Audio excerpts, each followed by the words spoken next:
10 things poor people don't understand about money.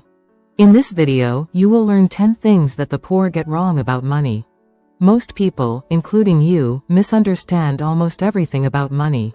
It's no surprise that by the end of 2023, according to a report by the Landing Club, 63% of the American population will be living on this income. But this is clearly an income problem. They don't earn enough to cover their expenses. However, the study also found that 48% of Americans earning a six-figure income live paycheck to paycheck. In other words, income is not the only reason. In practice, about half of the adult population in the United States should have an income that would place them in the upper middle class, but it doesn't seem to be the case at all. Simply put, there are many misconceptions people have about money that lead to financial problems and even poverty. In this video, I will illustrate 10 of them to help you avoid financial crises. Before continuing, dear viewers, if you appreciate the content of this video and are satisfied with it, we invite you to consider the option of subscribing to our channel or supporting us with a donation. Your support is essential for the growth and constant improvement of our channel, and it will allow us to continue producing high-quality content for you. You can do it here below, through the appropriate buttons, subscribe, and thanks. Number 1. Seeking comfort instead of financial freedom. Let's be honest, when you're poor, the last thing on your mind is financial freedom. At that point, you're just seeking financial comfort and nothing else. These two concepts are diametrically opposed. Comfort is about working with what you have, abundance is about making what you have work. If you talk to some people, you'll find that many poor people and those with financial problems tend to deplete their savings as soon as they reach a certain level of comfort. Naturally, this varies from person to person, but they usually have enough income to cover expenses, rent, health insurance, and annual vacations. But the rich are always seeking comfort and convenience. In other words, even if they are satisfied with their current life, they prefer to push themselves further. They realize that they can achieve financial wealth by stepping out of their financial comfort zone. When you have financial wealth, you also have financial freedom. So, if you want to get out of poverty, change your mindset now. Even if the status quo is comfortable, stop chasing comfort and aim for financial freedom instead. Don't blindly pursue financial freedom by investing more, starting a side business, or exploring passive income. The ability to earn more and increase your wealth is the shortest path to true financial freedom. Number 2. Avoiding math. I don't know about you, but I used to do this. Unfortunately, many poor people dislike math. It's undeniable that they avoid delving into their finances because they don't want to create headaches for themselves. Unfortunately, avoiding math is not a way to keep track of jobs, investments, expenses, and cash flow. Rich people love keeping track of their bank accounts and balances and reviewing them regularly. Neglecting math can lead to serious consequences such as debt, investment failure, or bankruptcy. What to do? The good news is that you don't need to be a mathematician or do complicated calculations. Start by gathering basic information about your bank account, including income and expenses. Consider using online or smartphone apps to do the calculations and get a clearer picture.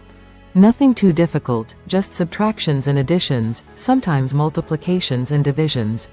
If you think you can handle math at a more advanced level and use it to enrich yourself, click the like button below and let us know. Number 3. Not making changes. Another thing that most poor people don't do is review their spending habits after a life-changing event. Life is like that. It throws big and small things at you.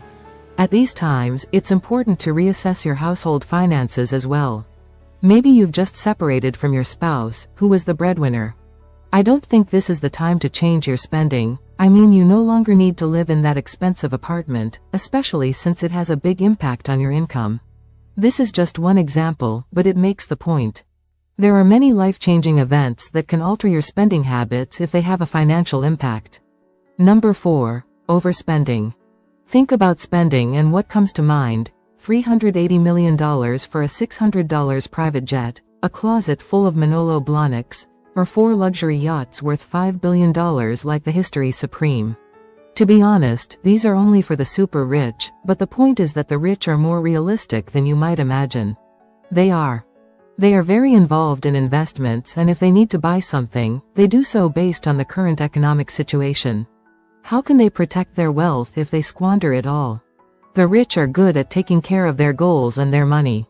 Most poor people, on the other hand, spend much more than they can afford to maintain their lifestyle. And, worse still, they live without realizing it. Fortunately, this is not set in stone. The only way to avoid falling into the poverty trap is to constantly be on guard to avoid overspending. An effective way to do this is to create a manual budget using a spreadsheet or budgeting app. The idea is to try to reduce expenses as much as possible. One way to create a budget in just a few minutes a month is to use a split budget. This involves dividing savings and spending goals and acting accordingly. For example, if your after-tax monthly income is $3,000 and you want to save 10%, you can spend the remaining 90%, or $700, on airline tickets and necessities. If you don't exceed $700, following this budget will help you save and avoid the mistakes that many poor people make. Many poor people make the same mistake. Number 5. Not paying yourself first. What does paying yourself first mean? It means setting aside a certain portion of your salary for yourself so that you can save or invest it in something that adds value. Essentially, this amount is deducted immediately after the loan is taken out, or even before bills or other expenses. This can happen in two ways. First, by allowing the salary to be credited and then deliberately transferring a portion of this money to a savings or investment account so that it is not spent. Alternatively, you can set up an automatic deduction for savings with your employer. In this case, a portion of your salary is automatically transferred to a savings account. This is a great tip for saving. Ask me if you want. Number 6. Spending money on taxes. Many poor people put their financial plans at risk by spending a significant portion of their salary on taxes. It's really hard to grow your wealth when you have overdraft fees and improper payments. Rich people understand this and therefore strive to protect their wealth by paying bills on time, avoiding expensive credit cards, and refraining from investing in high-cost financial products. For example, many people pay exorbitant fees for the financial products they own.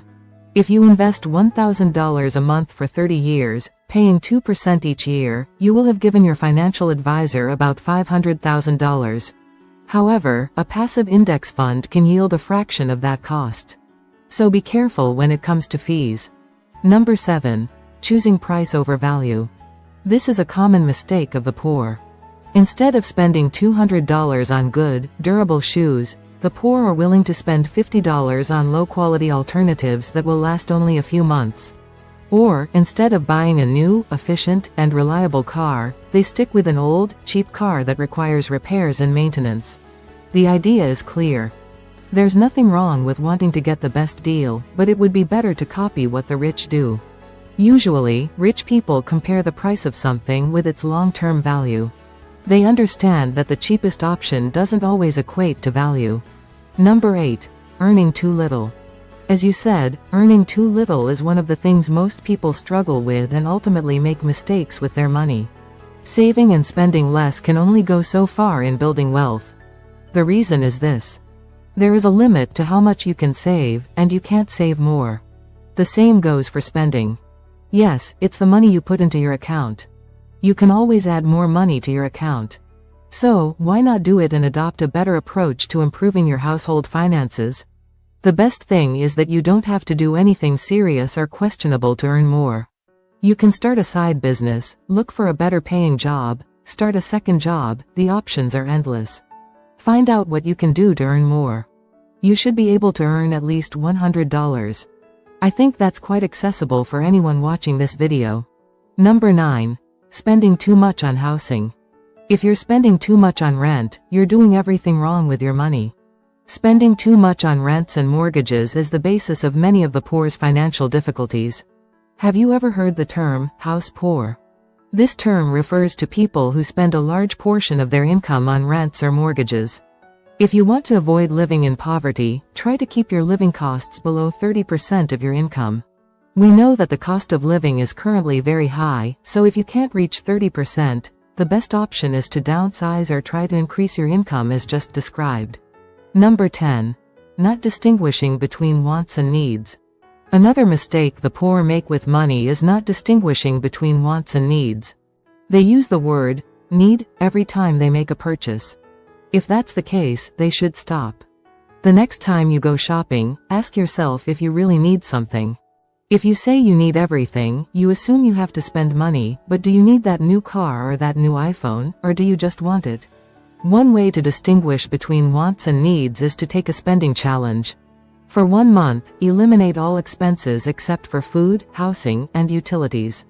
At the end of the month, ask yourself which expenses you got rid of and which you can eliminate in the future. This is the simplest way to distinguish between what you need and what you want, and it ensures significant savings. When you have extra money, you should use it to improve your daily life. We would like to know about your experience regarding the topic covered today. Share it with us in the comments, and if you have any questions, do not hesitate to ask them. We will gladly respond. Your like would be a source of satisfaction for us, and of course, do not forget to subscribe to the channel so you don't miss the upcoming publications.